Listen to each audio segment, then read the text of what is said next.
puro basura ang laman ng kanyang bunganga.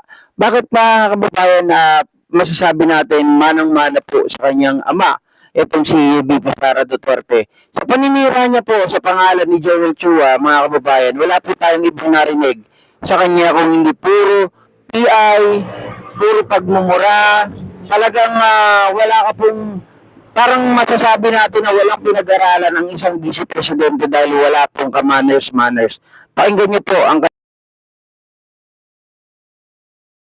yan nyo ng zero yang putang inang Joel Chua. Sakto ito sa bibig ni Apple Chua hanggang sa kanyang lalamunan hanggang siya ay ng apple na yan. Ibigay mo kay Snow White Joel Chua. Di ba si Snow White kumain ng apple tapos nabilaukan. Apple yan. Bigay mo yan sa kanya. Sak mo yan doon sa bibig niya. Ano yan si Joel Chua ba? Siya na may-ari ng Ingbitin? Ha? Hindi. Yung may-ari ng Ingbitin. Kasi alam nyo, dala-dala niya yan lagi, yung hopya na yan doon sa House of Representatives. Tapos pinamimigay niya sa mga tao. Pag may hearing, pinamimigay niya. Nung pumunta ako doon sa hearing nila, nakaupo ako doon, tikitan ko iba't ibang kulay ng Ingbitin. Pagdating sa akin, hindi ako binigyan ng hopya. Kung bang hindi ako nagugutom, kaya hindi ako dapat bigyan ng kopya. pareho sila ni Marcoleta, galit na galit ng naubusan ng hopya, mga kababayan. At saka, bakit naman sinasama mo pa sa campaign na rally mo yung ingbitin yung hopya na yan? Anong kinalaman yan sa politika? Diba? Yung pagbibigay sa'yo ng hopya, pwede ka naman bumili niyan, napakarami mong pera eh. Nasaan ang confidential funds? Actually, mga kababayan, ang katanungan kasi dito, wag mong i-misdirect, wag mong ibaling sa iba. Diba? Sagutin mo muna bago ka bumanat dito kay Joel Chua sa iba pang mga, kasi matapos si Joel Chua, pati si Benny Abante, binabanatan din niya. Kaya nga sinasabi natin, bago ka bumanat sa iba, sagutin mo muna yung mga paratang sa'yo, sagutin mo muna yung mga issue sa'yo, sagutin mo muna yung mga ibinibintang sa'yo. Yun ba ay may katotohanan o wala? Di ba? Pero sa yung pag-iwas, nangangahulugan na meron kang iniiwasan, meron kang pinagtatakpan at meron kang pinagtataguan. Yun ang kagustuhan namin. Mga ka-Jupinatics, ganito bang klase ng vice presidente ang gustong-gusto ng mga DDS? Ganito bang klase ng tao ang gusto nyong iboto? Hindi ba natatandaan ninyo nung nakaupo ang kanyang tatay, naupo ang kanyang ama? Nung puro mura ang naririnig natin, pati mga kabataan, akala nila normal na ang pagmumura. Nakita natin ang epekto nito sa mga kabataan. Parang mga kababayan, kahit saan ka mapunta, makakarinig ka ng mura. Kasi nga, kung sino ang iniidolo nila, yun ang nakukuha or yun ang na-adapt ng mga kabataan. So, what I'm saying is, itong si Sara Duterte is not a good example, mga ka-Jupinatics.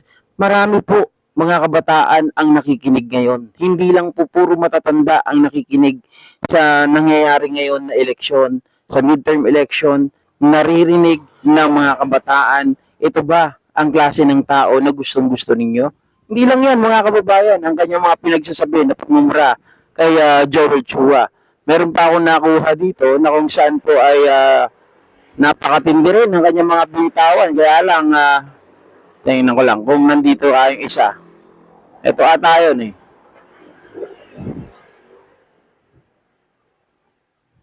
Ibibigay ko itong apple na ito kay Apple Nieto.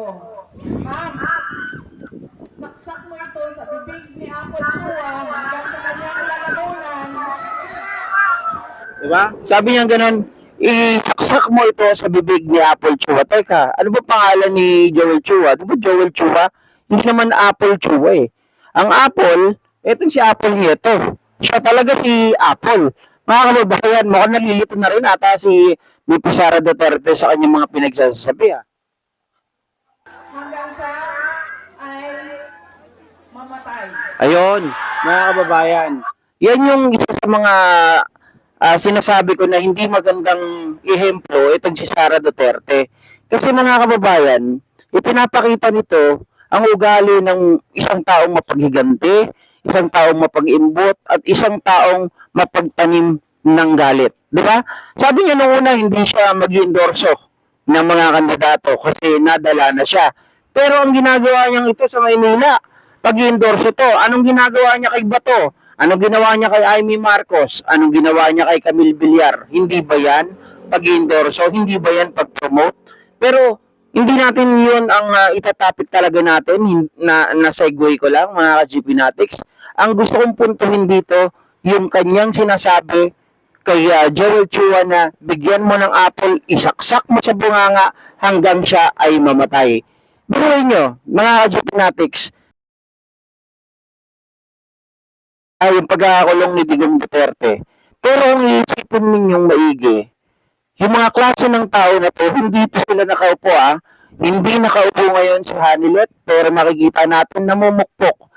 Hindi nakaupo rin si Kitty Duterte. Makita mo kung makipagtinginan sa mga pulis, ganun-ganun na lang. Etong si Sara Duterte, nakaupo bilang vice-presidente. Isang vice-presidente na na-impeach na, di ba? Pero hindi pa tuluyan dahil lang Senado ay magkakaroon pa ng impeachment trial. So nakikita natin ngayon sa kanyang mga salita, mga ka-GP Natics, na isaksak mo sa bunganga hanggang sa mamatay. Palagay ko, kapag ito ang nanalo or tumakbo ito sa 2028 at nanalo ito, hindi ito na-impeach, nako, mas malala po ito sa tatay niya. Sigurado mga kababayan, no? Walang pwedeng humadlang sa kanila. I mean, kapag humarang sa kanila, kapag bumatikos sa kanila, ito po ay hindi nila pagbibigyan. Ito po ay kanilang sasaktan, and worst case, baka ilubog nila to 6 feet below the ground. Bakit kanyo, GP? Nakita nyo ang ugali ni Sara Duterte kahit nga doon sa pinapatupad lamang yung kanyang tungkulin, pero iba po ang ginagawa or ginawa ni Sara Duterte. Sa harap ng napakaraming bayan, napakaraming tao rather, gusto niyang magyabang, binugbog niya yung tao, pinagsusuntok niya. So, ganyan ba yung gusto niyong tao? Mga ka-GP Natics, paano kapag pamilya nyo, kapag kamag-anak nyo, mahal nyo sa buhay ang sinaktan? Diba? Halimbawa, hindi nakagawa ng masama, walang ginawa, nadamay lang, tapos bigla na lang pinapatay. Diba? Nung makita ninyo, nawawala. Nung nakita ninyo, ay inaagnas na. May magagawa pa ba kayo? Wala, diba? Kasaklap-saklap. Gusto nyo bang mangyari sa sarili nyong pamilya? Yung mga nangyari doon sa mga biktima ng extrajudicial killings. Kaya ako sa inyo, lahat ng mga ipinopromote nito, lahat ng mga ini-endorso nito, huwag niyong pakinggan, huwag niyong iboto para hindi makabalik sa kongreso, sa pagka-mayor, sa pagkakonsehal, sa pagkakagawad. Di ba? Lahat-lahat na ng posisyon, mga kababayan. Kasi lahat ng mga kababayan ulit, na alam niyo naman na sa mga Duterte kumakampi at hindi po sa kanyang kapatid. Nakita niyo ang ginagawa at sakripisyo ng Pangulo natin. Pinagtatawanan, ginagago na ni Sara Duterte, pero ang kanyang kapatid ay humahalakhak po.